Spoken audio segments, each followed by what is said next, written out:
Hi, welcome back to Alopecia in Life. My name is Christine. Thank you so much for joining me again.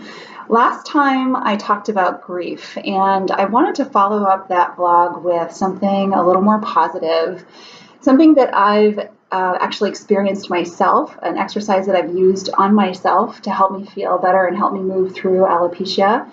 And that is an exercise grounded in positive psychology. And the idea behind it is the more we practice something, the better we get at it, right? Whether it's writing or speaking or running or riding a bike or vacuuming or whatever it happens to be, the more we practice something, the easier it becomes, the more habituated to that activity we become. And it's the same with our thoughts. If we're a really negative thinker, it's going to be really easy for us to think negatively about getting a flat tire or spilling the gallon of milk or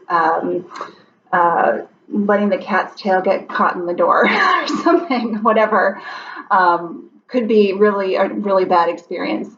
The same is true for positive thinking, and it's not always so easy. I don't know why we're wired this way, but I feel as though it's a lot easier to think of the negative things and to be pessimistic rather than optimistic and positive.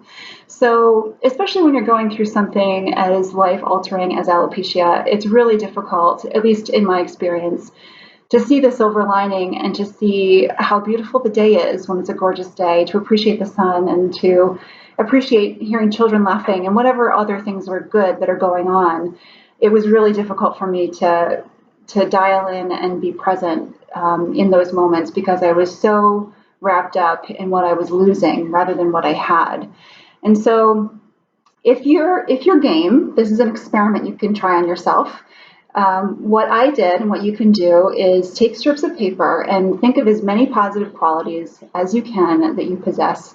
And if you can't think of positive qualities, ask your friends, ask your family, because I'm sure they'll flood you with lots of ideas and lots of all the ways that they love you and appreciate you.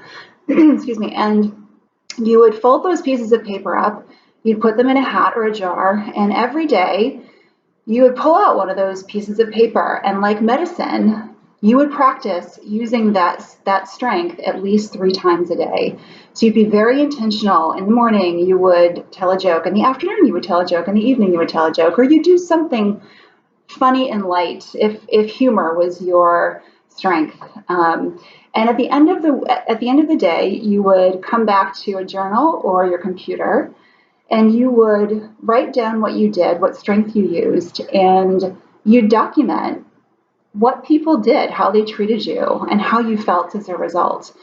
And at the end of the week, at the end of 7 days, you would have 21 examples of how wonderful you are and how great your life is. And while it might not feel at the end of that week like your life has changed and the earth has shattered and the sun is shining everywhere you go, but change takes time. They say it takes at least a month of intentional practice to change your behavior. And so if it's not making you feel 100% better, don't worry. That's not abnormal.